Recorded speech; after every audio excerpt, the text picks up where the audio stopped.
Warning, this video will contain some spoilers, and so if you haven't seen Star Wars, then the two of you people out there, go watch it right now. The rest of us will be all caught up.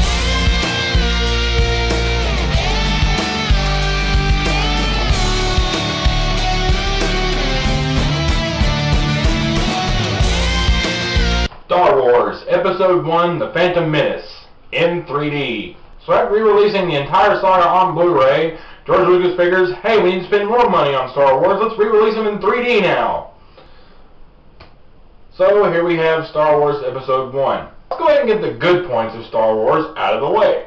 The lightsaber battles are well choreographed, the space stuff is still pretty fun to watch, and the pod racing was pretty exciting. That's about it. There's just so much wrong with the Phantom Menace, you kind of have to just start in chronological order. First problem you immediately notice. Okay, I remember watching Empire Strikes Back, and Obi-Wan Kenobi uses the Force to communicate from beyond the dead and tell Luke that he has to go see Yoda at the Dagobah system. His exact words were, Luke, you will go to the Dagobah system. There you will find Yoda, the Jedi Master who trained me. And for all you people out there that watched Revenge of the Sith and said, well, they explained that in that movie. No, they didn't. That was a complete cop-out. Obi-Wan Kenobi told Luke that you will go to the Dagobah system and find Yoda, the Jedi Master who trained me. Not you will find Yoda, the Jedi Master who gave me some last-minute advice while fleeing the Empire. Remembering seeing that in Empire, switched to Qui-Gon Jinn and Obi-Wan Kenobi. So I noticed that Obi-Wan Kenobi calls Qui-Gon Jinn Master. Technically, I guess that was a bit of a screw-up from George Lucas's part. You know, I guess he didn't think anybody would notice, which, yes, we did. We have Liam Neeson in this movie playing Qui-Gon Jinn, and he's playing a completely unnecessary character. Now, granted, at least they hired a good actor to play an unnecessary character. Liam Neeson takes what he's given and he runs with it, and he does a good job. And Ewan McGregor does a good job as Obi-Wan Kenobi for that matter. But just a little story element that was just a little messed up there that kind of got on my nerves. But that's not even the worst part. So we go on, we see some great Star Wars action. Then suddenly they have to escape from the Trade Federation. Ships when they land on Naboo. And there at Naboo, we meet another serious problem with this movie. Jar Jar Binks. Oh yes, we've heard all the jokes. Jar Jar Binks is...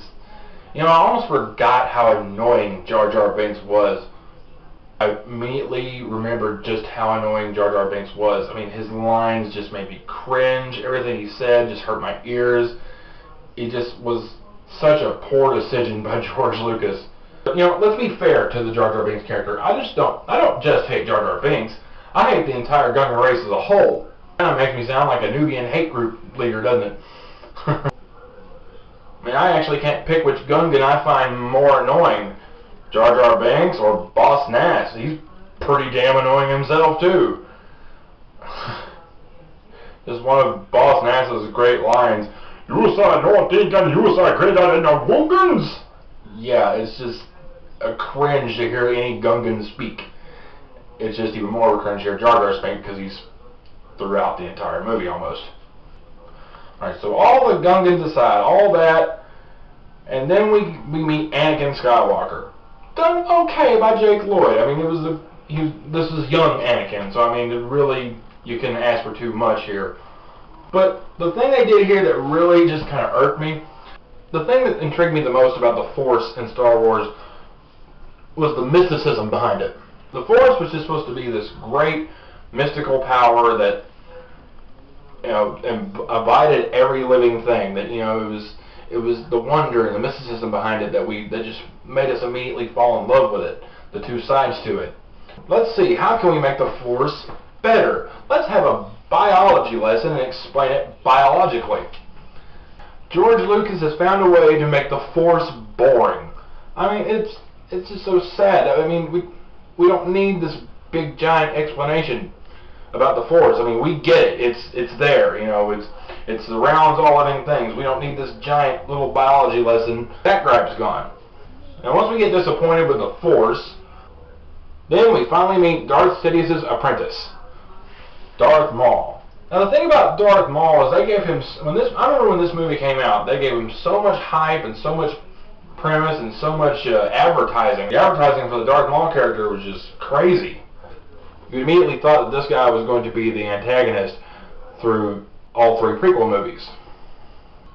He had this really great fight scene with Qui-Gon Jinn and Obi-Wan Kenobi, then they just disposed of him like that. The next movie is Christopher Lee and Digit Christopher Lee, which we see a lot of. Granted, I am not hating on Christopher Lee at all. Christopher Lee is a very seasoned actor, very talented guy. I mean, I loved him in Lord of the Rings as Saruman. But wouldn't it have been much easier just to keep Darth Maul throughout all of it? I mean, you wouldn't have to replace him with a digital actor or with a digital motion cap actor at all. I mean, he could have just done the stunts and everything. Not to mention, he was a pretty cool looking guy. I mean, that was a very cool looking villain. I mean, his name had Darth in it. So you thought, okay, well, we had Darth Vader in the original trilogy, so we'll have Darth Maul in this one. So now let's talk about the main selling point of this re-release, the 3D. Now, I have to give props to Lucasfilm. 3D in this movie, it looked fantastic. I mean, this was post-converted 3D, and normally it never looks as good as it could, and they actually did a fantastic job. You would swear this was shot in 3D. It was very good, especially when they were in space. When they were in space was when it really shined. I mean, it really looked like you were seeing the deep vastness of space. Okay, so after all the short good and the very long bad about the movie, you know, and the 3D being good, I really tried to think about all the fun I had back in 1999, going and seeing everything, you know, talking to all the different costume fans and, you know, just really cutting up and laughing with the folks. But I just couldn't help but think about how disappointed I was leaving the theater, and I felt that when this movie ended. I will have to give this a 2 out of 5. You can slap 3D on a bad movie, it's not going to make it a good movie, folks. So my question to you guys, which part of Star Wars annoyed you the most? And you know what, let's make this interesting. Besides Jar Jar Binks. It has to be a different answer besides Jar Jar Binks. You're going to have to really use the thinking cap now, because I'm sure that's what everybody was going to post. Jar Jar Binks, Jar Jar Binks. Comment below, let me hear from you. So this is JBJ here, and I want to thank everybody for subscribing, and I will see you guys next time.